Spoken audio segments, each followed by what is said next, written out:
और यहां पर बैठे हो। पहले तो भारत माता की जय, भारत माता की जय, वंदे मातरम, वंदे मातरम, भगवान परशुराम की जय।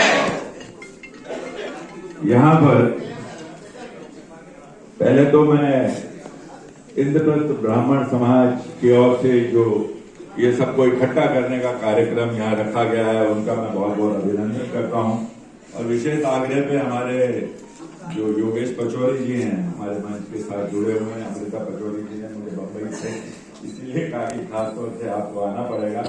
और ये है कि क्योंकि जितने ब्राह्मण मुख से मतलब क्योंकि बुद्धिमान सर का काम जो बुद्धि का काम करने वाले हैं वही ब्राह्मण है। और ब्राह्मण मतलब ब्रह्म मन, जिसका मन ब्रह्म में हो वो ब्राह्मण। तो हम लोग सर्वोपरि हमें कोई कंपटीशन की या उसकी जब, क्योंकि हम गार्जियन हैं सर, पूरे विश्व के गार्जियन हैं और हमको वो फीलिंग अपने अंदर लानी होगी तभी विश्व गुरु को बना सकते हैं। प्रकृति में क्या है कि अब हमको सदविप्र समाज बनाना है। उस केंद्र बिंदु में विप्र आएंगे तब पॉजिटिव एनर्जी फैलेगी। ये जो नकारात्मक फैल रही है ये अभी क्या हो गया कि ये युग चल रहे हैं जिसको हम कलयुग सतयुग कहते हैं। तो मैं मॉडर्न उसमें विप्र युग, क्षत्रिय युग, शूद्र युग, सबसे पहले शूद्र युग था, खाना पीना एक पशु जनित था समाज। उसमें से फिर बाहुबली निकले, मतलब जो क्षत्रिय युग का अवतरण हुआ। फिर विप्र समाज बना, कैसे चलोगे, कैसे परमात्मा की ओर जाएंगे, किस तरह से चलेंगे। और ये दर पीढ़ी युगों से ये हमारा डीएनए तैयार हुआ है, ये नस्ल तैयार हुई है। अब क्या है लास्ट में वैश्विक युग में क्या है, मैटर हर जगह अपनी अपनी पूजा होती है। क्षत्रिय था तो जो सबसे बड़ा आदमी कौन, सबसे बड़ा आदमी वो जो बाहुबली हो। शूद्र था तो खाने पीने में उसमें ही थे। अभी वैश्य युग है तो सबसे बड़ा आदमी कौन, जिसके पास सबसे ज्यादा पैसा, अब वो किसी भी रीति से कमाए। लेकिन समाज में पूजा किसकी होती है। लेकिन पहले जब विप्र युग था तो राजा भी उनके चरण धोता था, क्योंकि समाज को सही डायरेक्शन देने वाला, नर से नारायण बनाने वाला, मुक्ति का दाता कौन, ब्राह्मण। हमें अपने उन कर्तव्यों को, अपने संस्कारों को उसमें ले जाना पड़ेगा बच्चों को। लेकिन दें क्या संस्कार तो बोलते हैं, लेकिन हम क्या पढ़ाएं बच्चों को। तो अभी क्या जरूरत है, आचार्य बनाने हैं, टीचर्स ट्रेनिंग प्रोग्राम कर रहे हैं, पेरेंट्स ट्रेनिंग प्रोग्राम कर रहे हैं। बच्चा पूछेगा, आज युग बदल गया है। पहले कैसी थी पृथ्वी, सूरज जो है पृथ्वी के चक्कर लगाता था, पृथ्वी थाली की तरह मानते थे, नीचे पाताल लोक था। अभी पृथ्वी गेंद की तरह हो गई है। अभी ये जो है सूरज चक्कर लगाता है। तो बच्चे को विवेकपूर्ण उत्तर देना पड़ेगा आपको। आप अटकल लगा के बात नहीं कर सकते।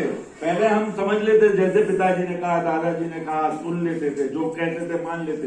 बच्चा सवाल करेगा, आपको बताना पड़ेगा भगवान क्या है, मन क्या है, आत्मा क्या है। इस सब के लिए आपको तैयारी करनी पड़ेगी। सारे वेद सारे शास्त्र पढ़ नहीं सकते, इतना टाइम नहीं, क्योंकि हम अपनी जीविका के लिए लड़ रहे हैं। अभी सुबह से शाम तक बस परिवार का चिंतन चला जा रहा है। और ब्राह्मण क्योंकि बुद्धिजीवी है, वो खुद अपने आप में लीडर होता है, तो किसके अंडर में काम करेगा, इसलिए एक होता नहीं। राजा नहीं महाराजा है। अब सब महाराजा हो गए तो एक कहावत है ना कि नाई की बारात में खाकर ही खाकर।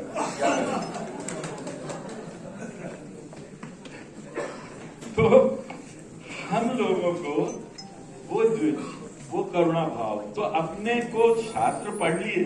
ये ऐसा ही है कि जैसे हेल्थ की किताब आपने रोज पढ़ ली। अब हमारा जो मिशन है, अष्टांग योग को पूरे विश्व में ले जा रहे हैं। गीता जियो मिशन है हमारा। गीता एक ऐसा ग्रंथ है जो दिव्यता की ओर कैसे जाएं, कैसे प्रकृति के मनुष्य होते हैं, उनकी तामसिक राजसिक सात्विक होती है। तो आप जब कोई टैलेंटेड है, कोई बेईमान आदमी है, लेकिन वो टैलेंटेड है, अब काम लेना उससे। तो कॉर्पोरेट जगत में, राजनीति के क्षेत्र में, या कोई संगठन चलाते होंगे, या कोई परिवार चलाते होंगे, या अपने आप को भी तो बैलेंस करना है। हमको फिजिकली, मेंटली और स्पिरिचुअली एलिवेटेड होना है, फिजिकली फिट रहना है। अब शरीर को देखना है, योग करना है, हेल्थ को लेकिन अब सबसे बड़ी प्रॉब्लम क्या है, हेल्थ के लिए तो कॉन्शियस होते जा रहे हैं, लेकिन मेंटल हेल्थ को क्या करेंगे? ये कौन है? ये हमारा जो आईनेस का ढांचा है, ये क्या है? कितनी वायु है? ये मन क्या होता है? आत्मा क्या होती है? परमात्मा कहाँ वास करते हैं? ऊपर है, नीचे है, किधर है, किधर है, किधर है भगवान? तो ये बच्चों को जवाब देने के लिए आपको तैयार होना पड़ेगा, और वो तैयारी के लिए जो मनोभूमि चाहिए, जैसे केसर होती है ना, वो ब्राह्मणों की मनोभूमि में तैयार हो सकता है, दूसरी जगह नहीं तैयार होगा। अभी सारे ब्राह्मणों को इकट्ठा करके पहले तो प्रोसेस कोटिंग करने की जरूरत है, उनको ट्रेनिंग की जरूरत है। तो हर घर में मैं ये आग्रह करूंगा कि पहले तो सब घर में गीता, हम कह रहे हैं हर घर में सबको गीता पढ़नी चाहिए, और गीता पढ़े नहीं ऐसे नहीं कि वो आपका साथ काम नहीं हो रहा है, मेरा व्यापार नहीं हो रहा है, मेरा साथ कोई तो गीता का दूसरे अध्याय का पाठ कर लो, चौथे अध्याय का पाठ कर लो, आपके काम हो जाएंगे। वो स्वार्थ भक्ति नहीं, हमारा भीति ही परमार्थ है। और कौन मिटा सकेगा हमको? एक शेर बताता हूं मैं आपको, किसी के मिटाने से मिट नहीं जाऊंगा मैं, किसी के मिटाने से मिट नहीं जाऊंगा मैं वो फूल हूं गुलाब का, मसलोगे हथेली पे तो भी इत्र बन के महक जाऊंगा। याद रखिएगा। तो हमें किसी से डरने की बात नहीं है, किसी से कंपटीशन नहीं करना है हमको तो इस दुनिया को सुंदर बनाना है, खूबसूरत बनाना है, दिव्यता की ओर ले जाना है, मुक्ति के पद पे ले जाना है। जो पंडित दीनदयाल उपाध्याय जी ने एकात्म मानवतावाद दिया था कि अपने शरीर, मन और आत्मा के साथ सामंजस्य और संतुलित करने वाला ही सुखी और संपन्न मनुष्य है, और ऐसे मनुष्यों का समूह ही देश का निर्माण करेगा, वासुदेव कुटुंबकम की स्थापना करेगा। तो ये वासुदेव कुटुंबकम की स्थापना करने के लिए आप शरीर, मन, आत्मा के साथ सामंजस्य कैसे करेंगे, किस तरह से चलेंगे उस राह पे? तो उसके लिए अष्टांग योगा तो किया। आज मोदी जी, हमारे माननीय प्रधानमंत्री जी, बाबा रामदेव जी, बहुत सारे लोग अपनी अपनी जगह पूरे विश्व में काम कर रहे हैं। अभी मैं अमेरिका गया था, मेरे आंतरिक प्रदूषण, बाहरी प्रदूषण में मेरे लेक्चर थे लॉस एंजेलिस में, वाशिंगटन में। इसके पहले मैं अंटार्कटिका भी गया, तो वहां पर मेंटल हेल्थ की बहुत प्रॉब्लम है। वैसे सबको पता है, इमोशनल क्राइसिस।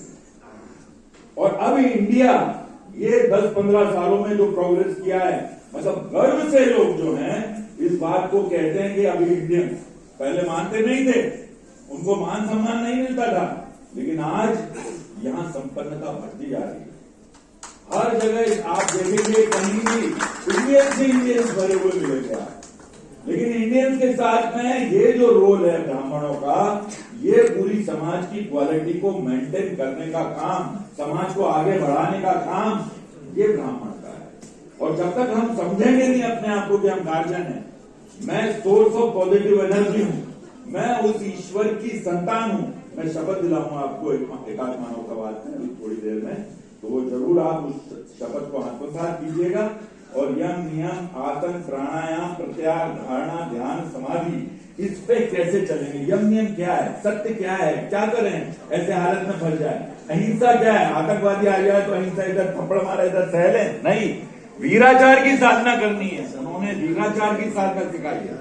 खाली आत्मा अपनी शांति के लिए मैं कहीं चला जाऊंगा, मुझे झमेले नहीं चाहिए, झंझट नहीं चाहिए, नहीं, आपको उस झंझट में युद्ध में खड़े हैं। हर आदमी अर्जुन है और वो कंफ्यूज है, शोकाकुल है, क्या करे क्या ना करे, हम सब अर्जुन हैं। और हमको वो चीज को समझना है। उस वक्त आप कल्पना कीजिए, भगवान कृष्ण इधर युद्ध के नगाड़े बज रहे हैं और वो फिलॉसफी कह रहे हैं। आप सुन सकते हैं क्या कोई कथा है कि यहाँ युद्ध करने की तैयारी हो रही है, ढोल नगाड़े का आगमन हो गया है, और वो गीता सुना रहे हैं? तो सुनने वाला और सुनाने वाले की मनोस्थिति क्या है? वो मनोस्थिति आज है। इतना आरपीएम बढ़ चुका है, इस अवस्था में हमको उसमें लेना है। तो इसके लिए हमारे कार्यक्रम चलते हैं। पूरे विश्व के अंदर हम योग साधना का और इसका प्रचार प्रसार कर रहे हैं। तो हमारे साथ संपर्क कीजिए और मैं एक शपथ दिलाऊंगा और एक बात कहूंगा कि आपके सारे ख्वाब हकीकत हो जाए, खुशियों से आपका जीवन रोशन हो जाए, आपकी जिंदगी इतनी महके कि सारे ब्राह्मण समाज से पूरी दुनिया महक जाए। क्योंकि ज्यादा समय नहीं होते हुए ये सबको है, एक शपथ के लिए खड़े हो जाएंगे और दिल से इस एकात्म मानवतावाद को पूरे विश्व में हमको डाल देगा।